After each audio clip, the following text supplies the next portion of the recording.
Hello and welcome back to the Advanced English podcast by I Speak English. I'm Hayley and today we're going to be talking about something I reckon we've probably all thought about at some point, which is working for yourself versus being an employee. So is it better to be your own boss, set your own hours, call the shots, or is it better to have that steady paycheck, clock in, do your bit and clock out again without any stress? As usual, you can download the transcript and the vocabulary list from the link in the description, so click that there if you want to learn some new vocab.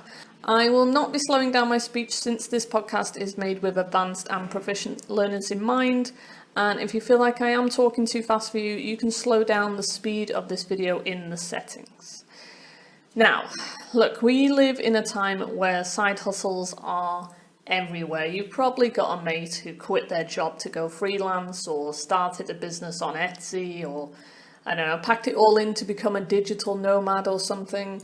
And at the same time, you probably know plenty of people out there who, they just want a stable job and some routine and not to have to juggle a million things at once. So in this episode, I really want to dig into the pros and cons of both. So we're going to talk about job security, freedom, identity, burnout, money, work-life balance, and obviously I'm going to throw in a bunch of kind of personal stories and anecdotes for myself, different reflections, and naturally you'll get loads of useful vocabulary as well, idioms, phrasal verbs, and just natural phrases that British English speakers generally use when we talk about work.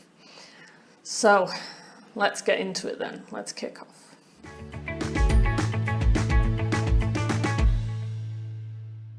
So let's start with what you might call the traditional route, being an employee. So you've got a contract, a fixed salary, paid holidays, maybe even sick leave or maternity leave if you're lucky, maybe even a pension. It's predictable. You show up, you do your bit, you pull your weight, and you get paid. Pretty simple, right? For a lot of people, this is the dream. There's that sense of security that comes from being part of a bigger system, and you're not constantly worried about chasing clients or figuring out your taxes. Someone else does that for you. There's structure and you know exactly what's expected of you. You can usually leave work at work. And though, let's be honest, sometimes not everyone's that lucky. Especially now with the cost of living going through the roof. Steady income, it's no small thing, It can help you plan, help you get a mortgage, raise a family. And if you've got financial commitments, employment can genuinely seem like the safer bet. But here's the thing, with that security often comes lack of control. So you might have a boss that you can't stand, you might feel like you're stuck in a dead-end job, maybe you clock in, do what you're told, but it all feels a bit soulless really. You might be overworked and underpaid, and let's be real, office politics can get pretty exhausting, trying to keep your head down, toe the line and not rock the boat. It can get quite a lot sometimes. And let's not forget, these days, you've even got permanent jobs that aren't always that permanent. You've got redundancies, restructures, 0-hour contracts. The game is constantly changing. Now, on the flip side, there's self-employment. Working for yourself, being your own boss, sounds pretty dreamy, right? You get to call the shots. You decide when to work, how you work, who you work with. You can work in a cafe in Barcelona if you want, or you can work at your kitchen table in Leeds. You've got no boss breathing down your neck, no mindless meetings that could have been an email. And if you don't like a client or a project, in theory, you can just turn it down. For a lot of people, especially creative people or those with the kind of more entrepreneurial spirit, self-employment does give you a lot of freedom. Freedom to be yourself, to follow your passion, to build something that's yours. And identity is a big one here as well. A lot of freelancers and small business owners will tell you they feel more like themselves when they're not constrained by someone else's system. You can be more authentic, you can take some ownership of what you do, and there's something quite satisfying about seeing the direct impact of your effort. But, and it's a big but, it's not all sunshine and rainbows. The financial pressure is real. You don't get paid for time off. If you're sick, you don't earn any money. If you don't find clients, you don't eat. Some months you're booming, others are dead. It can be really stressful not knowing where your next bit of money is coming in, and you have to keep hustling all the time. Then there's all the admin, taxes, invoices, marketing, chasing down payments, sorting out your own pension, filing your own VAT. You wear all the hats. You're the manager, the accountant, the marketing team, the customer service rep. It can get overwhelming fast. And don't even get me started on burnout. When you work for yourself, it's very easy to fall into the trap of working all the time. You think, oh, if I just push through this week, then I'll take a break. But the break never comes. There's always more to do. And because it's your baby, your business is your baby, it's personal. And you care deeply, and it's very hard to switch off. I know I get like that sometimes. I can work really, really deeply, really intensely for a few months at a time, and then I'll burn out and I'll just be like, I'm not working anymore, and all I'll do is just my lessons. Or I tell myself I'll just do my lessons, but then I end up doing other stuff, like this YouTube channel, for example. You know, I'm on this hamster wheel of YouTube now. I can't stop this because the traffic will fall and then all of my subscribers will disappear. So now I have an extra job on top of teaching as well, and on top of all the admin and everything else. So you can see how it gets, you know, it can be quite a lot when you are your own boss. And I think a lot of that is to do with security. Not only job security, but like security of money as well. But let's talk about job security for a bit. So probably one of the biggest reasons why people stay in traditional employment is job security. It's that feeling of stability. You've got a contract, you know when your payday is, and unless something catastrophic happens, you can pretty much rely on that money turning up in your account every month. It's a safety net. You clock in, you do your job, and you get paid. It's as simple as that. And for a lot of people, that's absolutely key, especially if you've got a mortgage and a family and bills coming out your ears. That regular paycheck is not just nice to have, it's essential. And then there's all the extras too. So you get paid holidays, you get sick pay, maybe you're in a pension scheme. Sometimes you even get health insurance if you're lucky. You've got rights, you've got structure, and you've got someone else taking on the financial risk. But on the flip side, because there's always a flip side, job security can sometimes come at a cost. Maybe you're stuck in a role that you hate, you're working under a manager who just winds you up just because the money's good. Maybe you're working for a company where nothing ever changes and you feel like you're just treading water. Safe, yes. Stimulating, not always. Now let's compare that to being self-employed, and here's where things get a bit spicy. Because when you work for yourself, the only person responsible for bringing in the money is you. There's no boss paying your salary, there's no sick pay, no holiday pay. You're walking a tightrope with no safety net, essentially. If your clients vanish, if your business dries up, or the market shifts, that's on you. And that level of uncertainty can be terrifying. It's not for the faint-hearted. Some months you're flying high, others you're just scraping by, wondering if you've made a massive mistake. You have to get comfortable with risk and with change and with not always knowing what's coming around the corner. But some people thrive on that, you know, myself. There's no way I could go back to working for someone else now. I've worked for myself for over 10 years. Yes, like I said, it's tricky. Sometimes I have months, especially in the summer, you know, everyone's on the beach, no one wants to work, no one wants to study. Summer months are hard for me because I don't have a full schedule. And yes, it can be worrying, thinking, oh my God, you know, can I pay my bills? Have I got enough money for food this month? But I would never swap it, I don't think, for a stable job, let's say. I've worked for schools before. I worked for a private school for about a year, and I thought, you know what, sod this. This is not worth the money I'm being paid. I'm going to go do this by myself. And that was 12 years ago. And I haven't looked back. So some people do thrive on it. They love that adrenaline, the challenge, the idea that the sky's the limit. And, they'd rather take that chance than spend another day doing work that just bores them to tears. It all comes down to personality, really. I think some people crave certainty, others crave freedom. And freedom's a big word, isn't it? It's one of the main reasons why people go freelance or set up their own business. When you're self-employed, you can call the shots. You decide who you work with and what projects you take on, when you work, and to some extent how much you charge as well. You want to work 4 days a week instead of 5? Go for it. Fancy taking a 2-hour lunch break? Be my guest. You want to work in a cabin in the Scottish Highlands with a dog on your lap and no commute? Sounds like a dream, but it's genuinely doable for quite a lot of freelancers these days. You don't have to ask permission to take time off.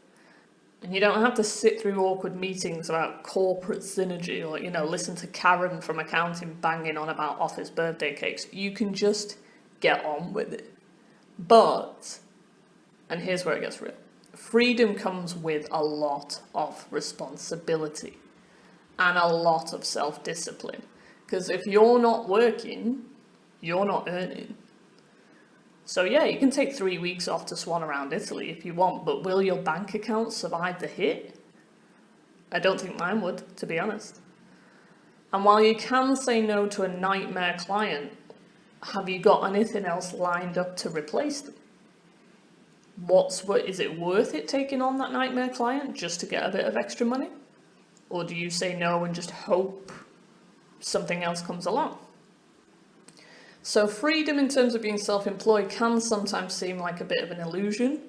You might be working for yourself, but you're still answerable to clients, to deadlines, and obviously you need to keep your lights on as well.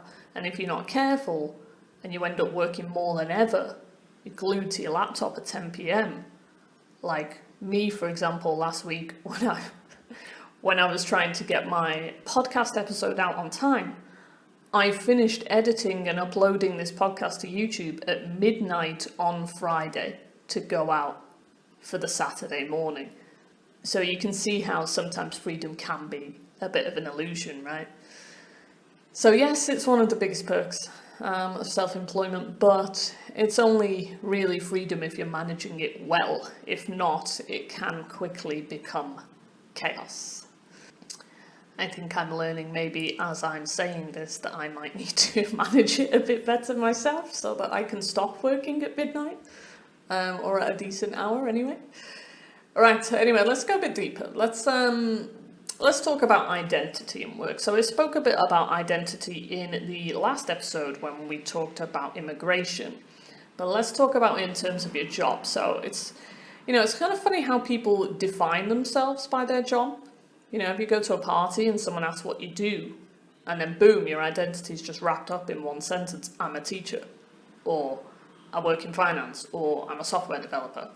And when you're employed, your job title gives you that identity. There's structure, there's a ladder to climb, there's a company name you can attach yourself to. It makes you feel like you're somebody and you belong somewhere. But sometimes when you go self-employed, that identity can get a bit fuzzy. So there might be no job title unless you make one up. No company email signature, no one's patting you on the back or giving you promotions, it's just you. And that can be liberating, but it can also sometimes be a bit disorientating. Some people love it. They get to reinvent themselves, take some ownership and be creative. They'll say, oh, I'm a consultant, or I'm a freelance writer, or I run my own business, and you can kind of see the pride in their eyes. And others struggle. They might feel like imposters. They might question whether they're really successful or just winging it. Especially in the early days, you can feel like you've just lost a part of yourself, like you've stepped off this path and you're not really quite sure where you belong anymore. And that kind of shift in identity can also mess with your confidence. When you work for a company, you've got a whole team of people around you, usually. But when it's just you, you've got no one to bounce ideas off and no one to say, oh, good job.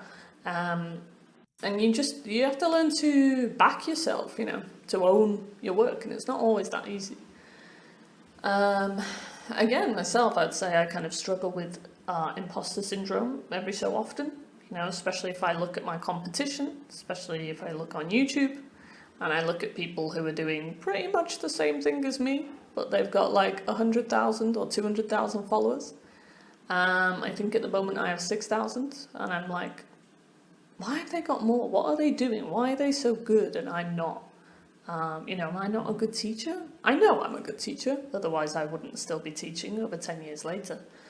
But yeah, it's hard sometimes, when you've got no one giving you good feedback. In that way I am lucky, I suppose, because I do have students that give me good feedback. But yeah, it can be a bit tricky in terms of identity, especially with imposter syndrome. Another tricky thing you have to watch out for is burnout. Burnout is real and it hits hard, especially when you work for yourself. So when you're employed, obviously there's a structure. You've got your working hours, usually 9 to 5. And when the day's done, hopefully you can just switch off. Now, I know a lot of jobs that isn't realistic, especially now because we have email and phones. You're kind of, maybe you always feel like you're switched on if you get an email from someone at work at 10 o'clock at night or something. But maybe, just leaving that building wherever you work, that's like a psychological boundary in itself that tells you, okay, work is done now, switch off. You've also got paid holidays. You've got set lunch breaks. You've got a team to share the workload with. Ideally, you've got a manager who's meant to make sure you don't keel over from exhaustion. But again, when you're self-employed, all bets are off. There's no clocking in or clocking out. No one's telling you to take a break. There's no limit to how much you could technically work. And I think that's where a lot of people fall into the trap of thinking they've got to be constantly hustling. You do start to believe that if you're not working, that you're falling behind. And that if you take time off, your business will crumble. I think this is a really real thing. Again, for myself included, you're very aware of time. I think you can very aware, okay, I've got 2 hours today. I've got 2 free hours. I can't waste that time. I need to do something. Whether it's, making an email funnel or making another YouTube video or trying to get clients somehow. You think, I cannot waste that time. Whereas if you're employed, maybe you finish work and then you've got a few hours and you think, I can relax and I can just go in tomorrow and start the day again. So yeah, if you're self-employed, before you know it, you might be working evenings, weekends, bank holidays, birthdays, all of it, just because the pressure never lets up. But the thing is, when you love what you do, it's even harder to set those boundaries. You want to keep going, you enjoy the work, until one day you hit a wall and you feel exhausted and emotionally drained and you've got brain fog and maybe you stop enjoying it and you lose motivation, you start snapping at people for no reason. That's burnout. Now, burnout happens in traditional jobs too, don't get me wrong, especially in high pressure environments. But the difference is when you're self-employed, no one is going to step in and tell you to slow down.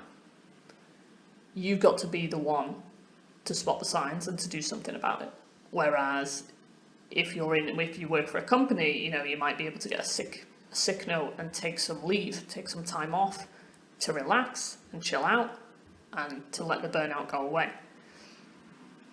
But when you're self-employed, I think it's really important to set boundaries, to schedule time off, and to learn to say no, even to exciting opportunities. You've got to remember that rest is productive. You can't pour from an empty cup, and if you burn yourself out, you're not really helping anyone, least of all yourself. So burnout is a massive one, both for employed and self-employed. Another huge factor to consider if you're wondering about whether being, self-employed is better or employed, is money. This is a huge one. I think most people, when they're applying for jobs, the first thing they look at is the salary. Now, when you're employed, obviously, you know exactly how much is coming in each month, and you've got a salary and you can budget properly. Maybe you can plan a holiday or put some aside for a mortgage or set up a pension or something. And even if the company you work for goes under, you're often entitled to redundancy pay or at least a bit of warning or something. so that then you can go get another job. But when you're self-employed, it's a different story. Some months, you might be rolling in it, you might be raking it in, and other months, tumbleweeds, nothing, zilch, especially if you're just starting out. The highs are high, but the lows can be pretty brutal when you're self-employed. Like we've already mentioned, you don't get paid time off. If you're sick, you're not earning money. If a client doesn't pay on time or at all, you've got to chase it up. Don't even get me started on taxes and Social Security. My God, you've got to put money aside for tax, for Social Security or national insurance. Business expenses can be massive as well, maybe even VAT, depending on your income. And then you've also got pensions. When you're employed, your company usually contributes to your pension. When you're self-employed, it's all on you. If you don't sort it out, you're basically banking on working until you drop. But once you've got your systems in place, it does get easier. You learn to save during the good months to cover the quiet ones. You figure out how to invoice properly, how to manage late payments, how to plan ahead, and you might even get an accountant to take the stress off as well. But again, that now becomes an extra business expense, so you need to kind of weigh up the pros and cons. But one good thing about being self-employed is your earning potential is unlimited. There is no salary cap. You could earn millions if you put the effort in. You don't have to wait for your boss to give you a 3% raise. You give yourself a raise. You want to earn more money, you raise your rates. You take on more clients. I don't know, you launch a product or something or a course. The power's in your hands. And that in itself is quite empowering. So let's not sugarcoat it. The financial risk is real. And if you're not careful, it can keep you up at night. But you are not limited by how much you can earn as you would be if you were working for a company. Okay, so moving on to another topic that it can be quite interesting, this one, because a lot of people assume that if you work for yourself, your work-life balance must be amazing because you've got all the flexibility, right? Maybe you don't have a commute, if you work from home or something. You've not got any fixed hours. You can work whenever you want. So you must be, living the dream if you're self-employed. And there is some truth to that. I myself, I don't work Wednesdays. I take Wednesdays off and I work half days on Saturdays. So I do have 2.5 days free a week rather than just 2, like Saturday and Sunday. And you can also build your work around your life as well. So, let's say if there's something I wanted to do, I don't know, like I said, on Wednesday, I can go and do it. I'm a little bit more constrained because I do have students at certain times, so I do have to be, at my desk at that time. But someone who's not got meetings and stuff, they could generally quite free, if you want to take a Tuesday morning off and go hiking or something, or if you need to pick your kids up from school, you don't have to beg for that time off from anyone, or squeeze your life into evenings and weekends like you would if you worked for a company. But on the other side, when your home is your office, if you do work from home, and your laptop is always within reach, the lines do start to blur pretty fast. Quite often I'll get an email from a student or a potential student at 11:30 at night, sometimes 1 o'clock in the morning, and I'll reply because I'm awake and it's there. So I'll do it before I forget it. So, you end up replying to emails in bed, you're editing projects while your dinner's cooking, you're checking client messages on your phone while you're at the pub. Suddenly your work is everywhere and you can't switch off. So it's not so much work-life balance, it's more like work-life mashup. The pressure to kind of always be on is real.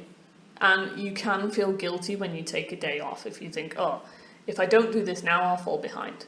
Or what if a client goes somewhere else because I've said no to working this particular day? So even though you do technically have freedom to take breaks, sometimes you don't feel like you can On the other hand, with a normal job, I feel like there's more separation. You work your hours and then you switch off. You're not expected to answer emails at 10 p.m, or at least you shouldn't be. And when you're on holiday, you're on holiday. You're not lugging your laptop round just in case, or again, you shouldn't be because your contract states your work hours. So ironically, a lot of people find that they have better boundaries as employees because the structure and your contract that's there helps to protect your personal time. I don't know if you'll agree with me. Let me know in the comments if you agree or not. Let me know what your job's like if you are employed or self-employed. Drop me a little comment and let me know what you feel about kind of work-life balance at the moment. But the beauty of being self-employed is that you can create that balance. It just takes a bit more effort. You need to be very intentional. You need to set working hours, turn off notifications, especially on weekends or your days off, and remind yourself that the whole point of working for yourself was to live on your own terms. So at the end of the day, if you're working 70-hour weeks and you're never seeing your mates or spending time with your kids, what's the point, right? You might as well just go back to being employed and work like a 40-hour week. Talking about seeing your mates or spending time with your family, let's talk about the social side of things for a minute. So, because I think that one thing does often get overlooked, especially when people kind of dream of being freelance or their own boss, is just how bloody lonely it can be sometimes. You know, when you're self-employed, generally you've got colleagues. Whether you like them or not, you've got people to chat to, to share the load with, maybe have a moan about something, grab a brew, even go for a cheeky pint after work. You've got office banter, birthdays in the break room, maybe someone brings in a cake or something, bit of harmless gossip at the water cooler. But when you're self-employed, you don't have any of that. It's just you. You're at your desk, maybe in your kitchen or your bedroom, and your only co-worker is the cat.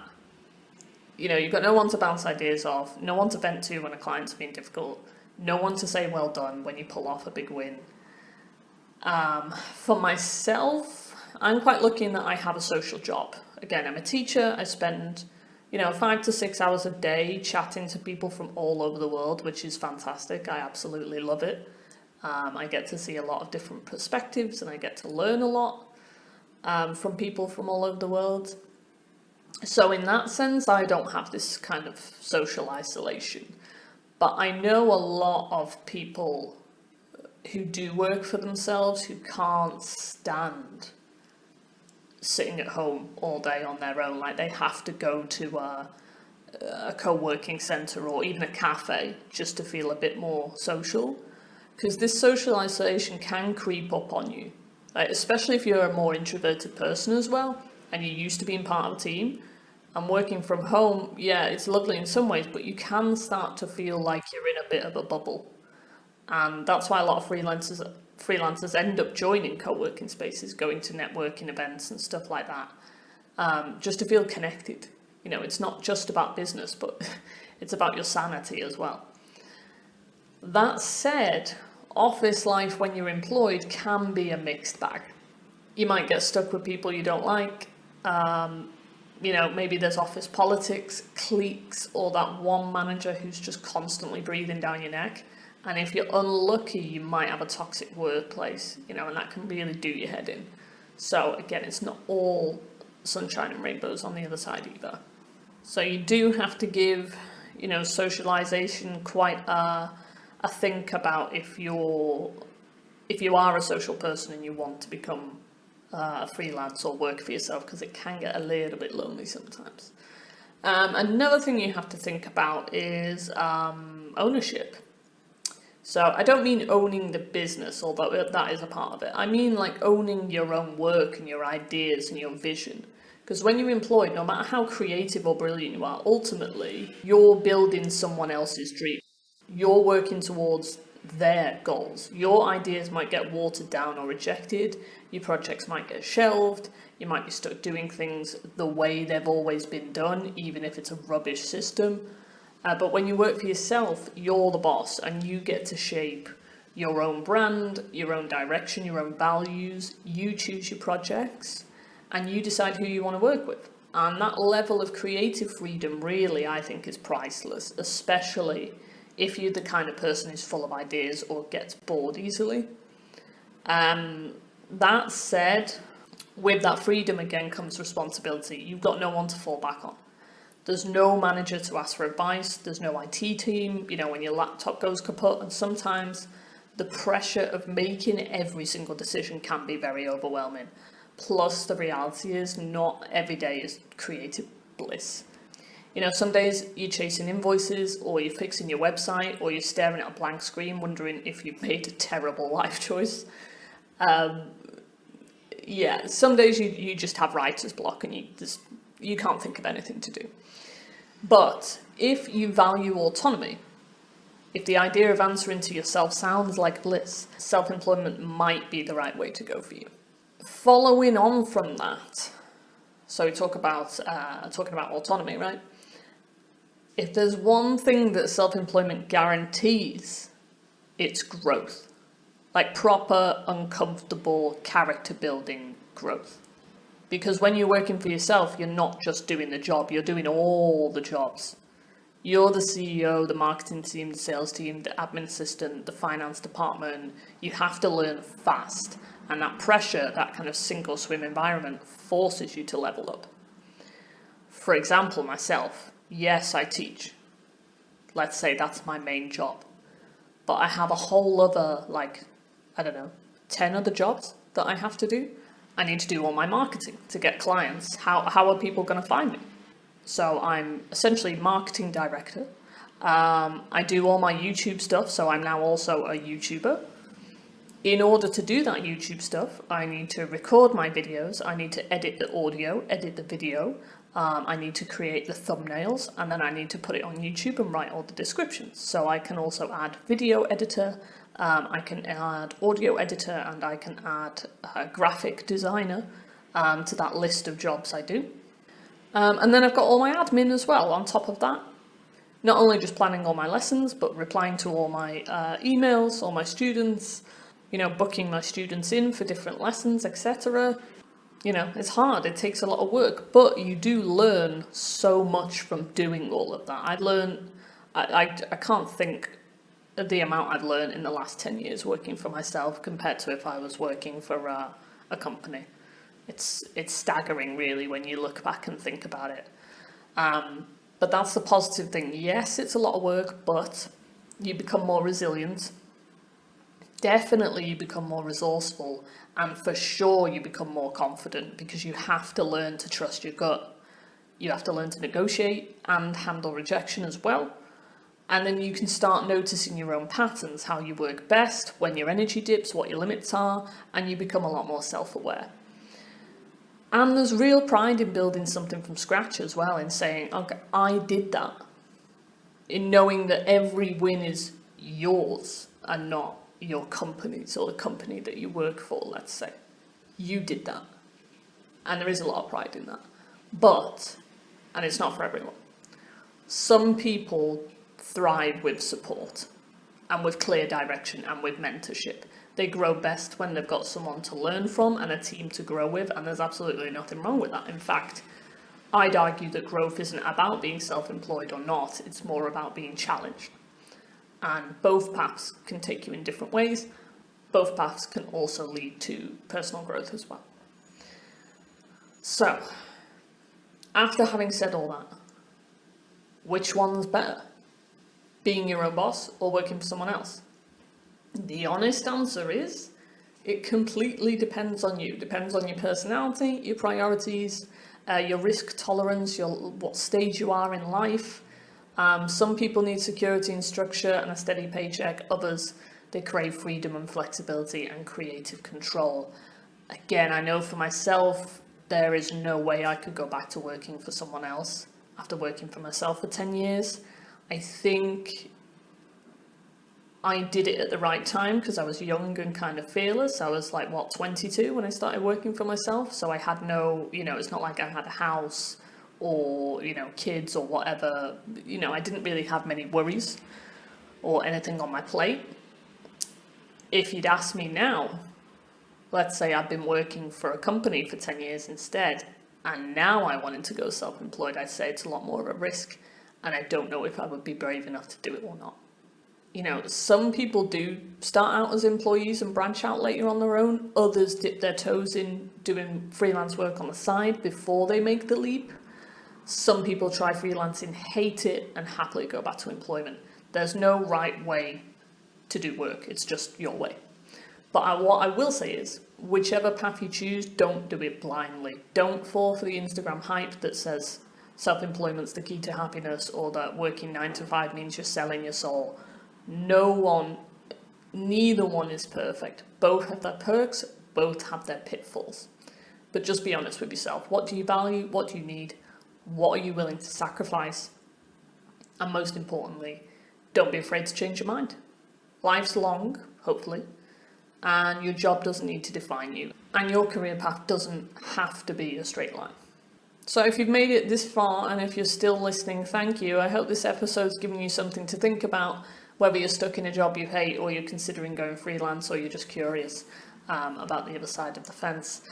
Remember, again, you can grab the full transcript and vocabulary list in the description. Please do give this video a like if you learned something new, some new vocabulary, or if you just found it interesting to listen to. Make sure you are subscribed to the channel to get the next episode as well. And share it with someone if you think you might find it helpful. And until next time, keep learning, keep growing. And as always, thank you for listening. Speak to you soon. Bye.